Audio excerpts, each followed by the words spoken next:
Well, good morning, and welcome to the. Can I have just a little more volume on that one? There we go. I can hear me now.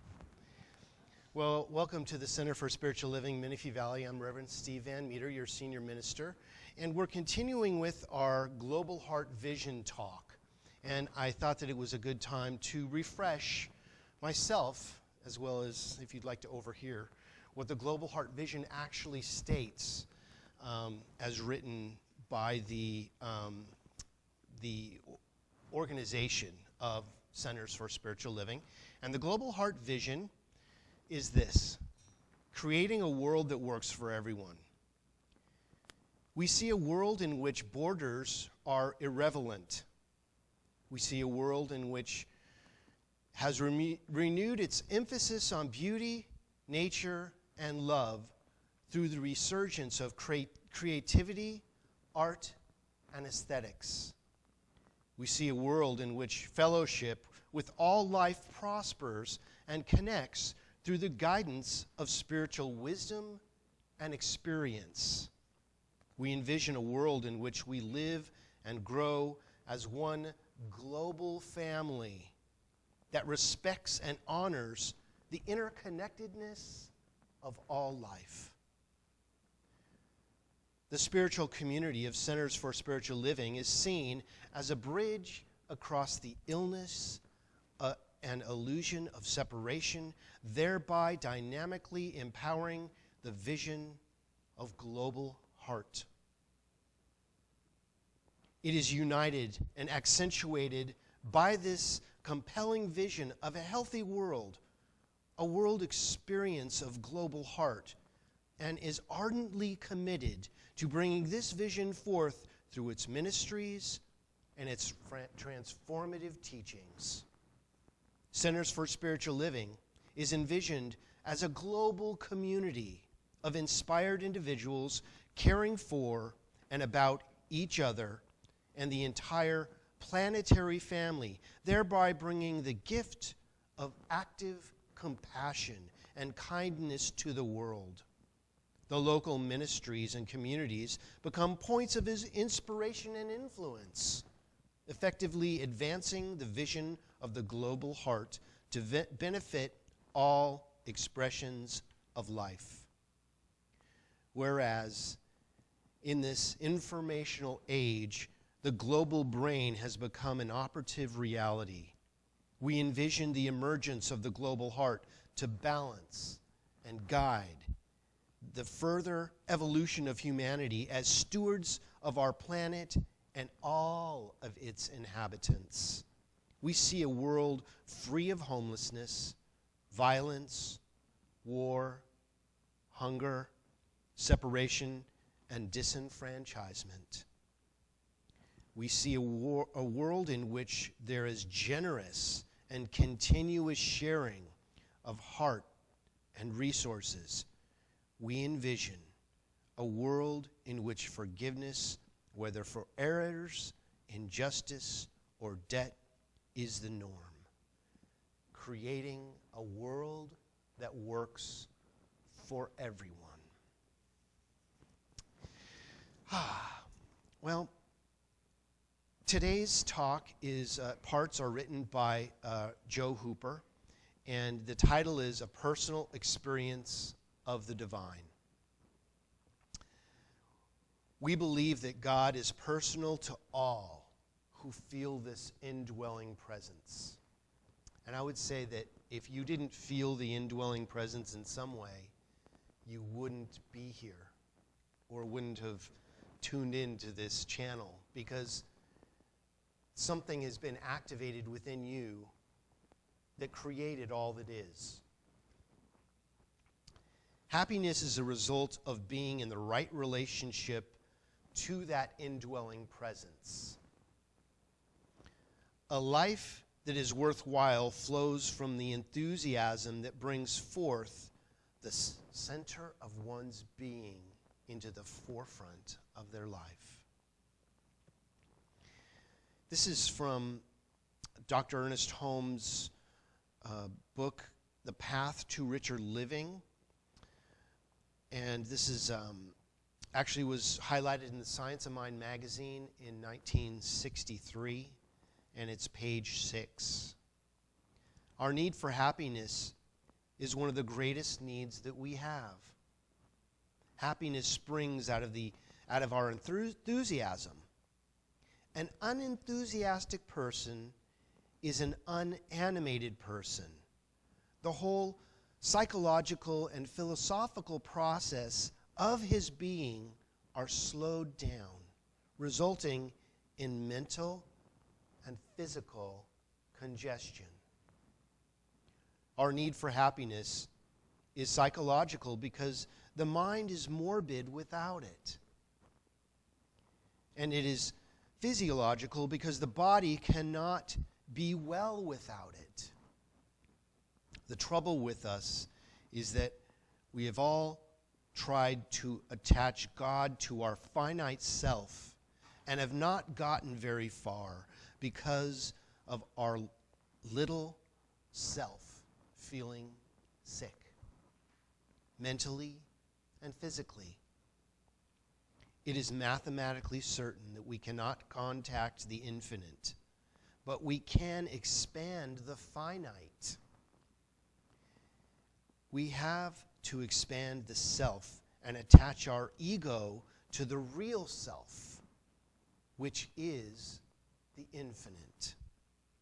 We must do something definite to assure the intellect and emotions that there is nothing in the universe to be afraid of. Dr. Ernest Holmes. There's nothing to be afraid of. What we fear is fear itself. So I ask you, what is your personal experience of the divine? Now, I'm not talking about a time when lightning struck and the earth shook and you fell to your knees and said, I'll go to church every Sunday from now on, thank you, God, or something like that. I'm talking about the small experiences that maybe you looked at a flower or you pet an animal or something came over you that you knew that you were connected to something much greater than what you had previously understood the infinite to be. We've all had that experience. And if you've forgotten or if you feel that you haven't, you being alive right now, sitting in the body that you're sitting in, is an experience of the divine. I know it seems natural and odd at the same time, but these are the hands of God, not my hands, everyone's hands. Everyone is the divine expressing. It can be no other way. So spiritually, happiness has always been an inside job. In many cases, our human nature seeks the answers from the outside world for some religious experience. We look outside of ourselves for some religion or something to activate us. And it works the other way. It works from the inside out, not from the outside in. It can be activated from the outside where we have an experience. But if you have a cut and we've all had experiences where it possibly got infected, where we didn't put the right, we didn't clean it on the outside or didn't take care of it enough. But when we get the Neosporin and the, whatever your Bactine or whatever you choose to use and a Band-Aid on it and maybe a kiss from mom, the kiss that mommy used to give on your owies was better than any medicine. Once you see a little kid get kissed on the owie, They go and they play like nothing ever happened. You know, it has that power. But the healing comes from inside of your being and grows outward. The doctor may dress the wound. You may even go and have some surgical procedure done where a doctor, an MD, a minor in divinity, will go and do a procedure so that the infinite can be activated to heal you. The doctor doesn't heal you. The doctor and the medicine are all additives to assist in the healing process that you automatically do on your own. It's just like breathing. It's just like digesting your food. And it's just like beating your heart. When was the last time you stopped to beat your heart? Now, there are times that we have assistance with that. But normally, most days, we get up out of bed and it's not the first thing we think about. Okay, hold on, I have to beat my heart now. Okay, I know. It does it. But what is beating your heart? Our spiritual experience is beating our heart. So,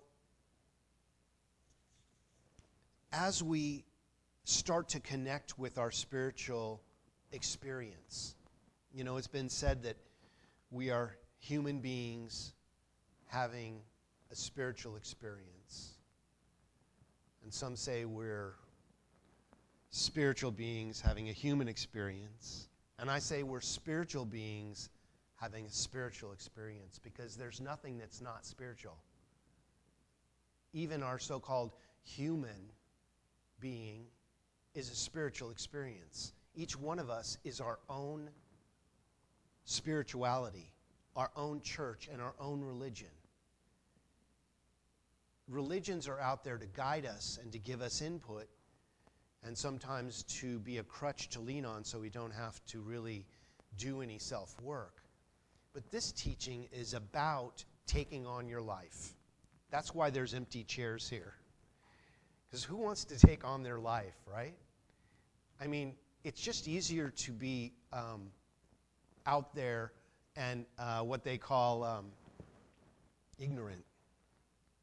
Ignorance is bliss, as long as you're ignorant.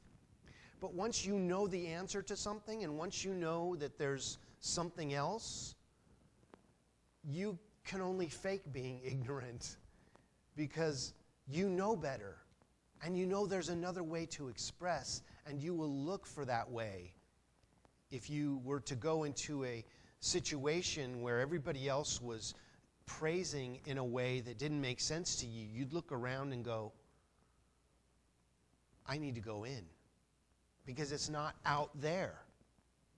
Now, out there is a way to express, but there is no out there out there. This is all happening in you. This is actually a holodeck. You've created me this Sunday to have this experience to remind you of who you are. You guys are going, he's crazy. He's watched way too much Star Trek.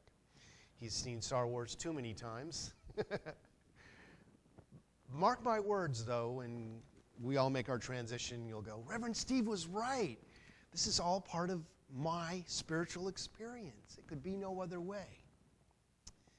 Well, at this time of year, all you need to do is listen to the numerous political ads and attacks on all sides. Imagine, if you can, a world in which the end result was happiness and harmony. Could anyone win your vote based on what you hear and read all around us at this political time? Yet, that type of fighting and bickering and all-out bashing stay outside of your consciousness. And instead, we dwell in the house of the indwelling presence to see the harmony that really exists that we are. When we turn inward, we see the truth. You know, a lot of things can be said, but we know when it rings true to our spirit. We know what's right. You can run, but you cannot hide.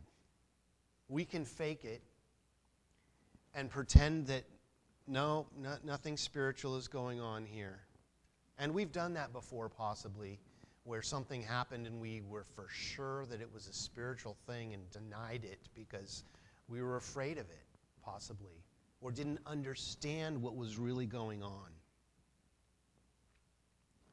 It's been there from the beginning and will be there forevermore. The key is for you to show up and align yourself with your inner energy. When we align things and we become one, and the physical and the metaphysical are seen as they truly are, as one. You know, there used to be a time when spirituality and science were one thing. And religion got to a point where they divided those and said, no, spirituality is religious and science is something that goes in the classroom. And now they're coming back together. Scientists have actually found the God molecule and said that they've had to admit that the reason that things are held together is because of the love, that they love to be together. That's what makes the atom hold itself in its pattern, is the love that it has within it. We thought there was something else. What could that something else be? If you have a cherry pie and you take a slice of that cherry pie, it's still cherry pie. It's not all of a sudden apple pie. But so much of us, our belief is that because we're in this plane of existence, that we're apple pie instead of cherry. That we're separate from our divine energy, and we're not. We're the same thing. We are just individualized as the experience of God as who and what you are right now. So that is having a personal experience of the divine.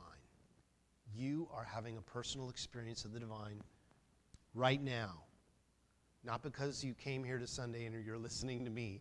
I would hope that that brings you to a place where you are elated and transformed because of the renewing of your mind, but I can't take the credit for that. I can only guide you and give you information about the truth of who you are. All I can do is help you peel the onion away to get to the root, to take the light or the bushel off of your light. Because your light is shining, if you know it or want it or not. Just like right now, in this cloudy day, this dim vitality, the sun is shining up above those clouds. But we don't see it. And if we stay in the shadow our whole life, we may never have an experience of the divine because we choose not to know who we are. But all of us, at some point, the clouds break free and we stand directly in the sunshine. We don't need to have an intermediary to have a connection to the divine. You are the divine. The Jesus and the Moses and the Muhammad and all of those spiritual energy people were there to guide you back and to give you an experience of how your life can be, to be the example. You know, I see any prophet as someone pointing at the moon. Jesus was pointing at the moon. And if we've been to a previous religious Christian church, we worshiped that hand that was pointing to the moon. And that's okay, because that's part of it. But I like to go right to the moon for my information. Not that it's not a way, because Jesus and all those passionate teachers of the truth are the way and are part of the infinite, just like you are. Just like each one of us is. There's no separation. And I like having a direct line. You know, when you get on the internet and you buy a hotel room and you go through one of those sites, you know, you could go directly to the hotel and get a deal. But for some reason, those little sites can give you a deal. It's like that. We need to go right to the source for our information, not have an intermediary. And when we look at our lives closely, our very life is having a spiritual experience. So I use these questions as a litmus test when talking to people about their need to go at life alone, without any spiritual support. If you didn't believe what you believe about yourself, what would your new belief be? Do you believe you can have it? Do you believe that I believe that you can have it? Isn't that what Jesus taught? If you don't have that belief, believe in my belief, and I will carry you. So I'd like to ask you a question of, who would you be if you didn't have a name? Think about it for a second. If you didn't have a social security number that identified you as who you are, or a driver's license, who are you?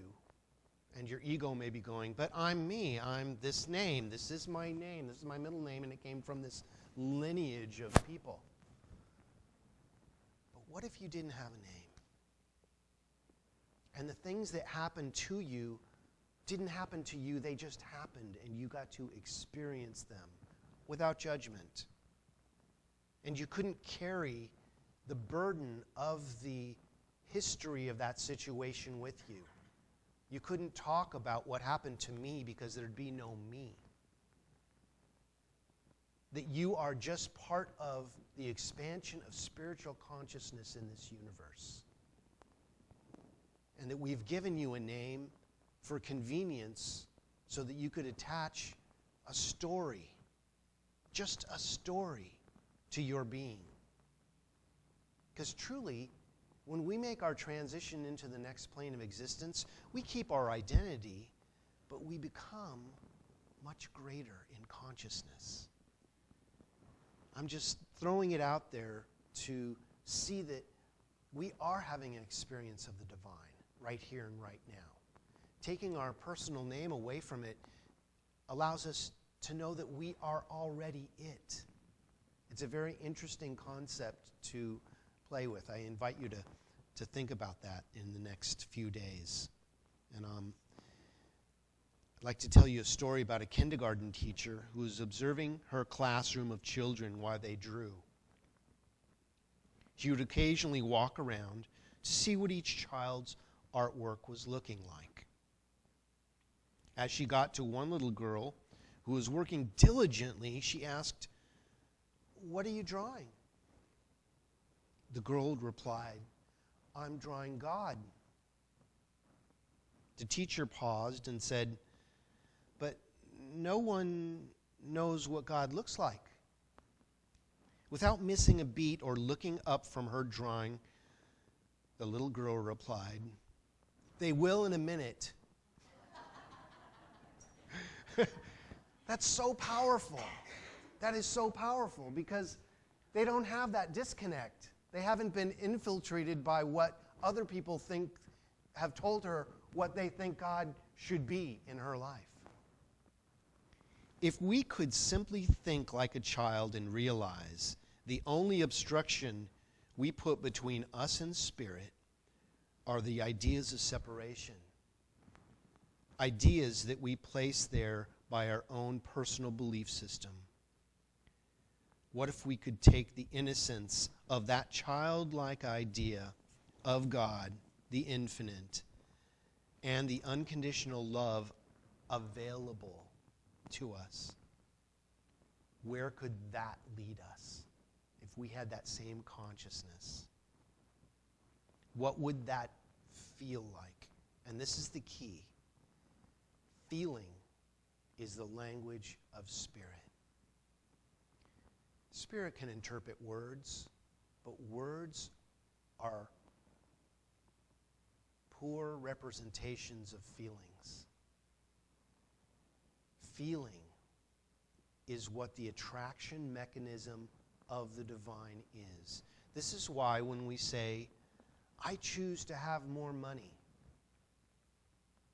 and the infinite says, let me show you how it feels to have the need of more money. Because that's what you're saying. I need more money. Here's more need of more money. But when you say, I am perfect, whole, and complete, and I am provided for by that infinite wellspring of all life, I am rich. My bills are paid. I am provided for, and I have more to share and spare than I could ever imagine. Do you see the subtle energy shift there than saying, I need? You know, being needy, it's like, have you ever been at a bar or a place where somebody walks in and they're needy and they're looking for someone? I mean, you can almost smell it. It's almost like a dog can smell fear. And it's repulsive. You know, somebody talks to you in that, oh, hey, what are you doing? You know, and you just go, nope. Because the energy is not a match. And we can feel it, we can sense it. But when we're in the right place at the right time and the right energy's happening, things come together naturally. So, in conclusion, like the child drawing the idea of God, take some time this week to make 2 drawings. One, what you think God is, and the other, a picture that depicts the obstacles that keep you from experiencing that oneness. When you're done comparing, tear up the obstruction drawing, because those are simply parts of a past belief system that no longer work and are starting to start living within the one indwelling presence that you are.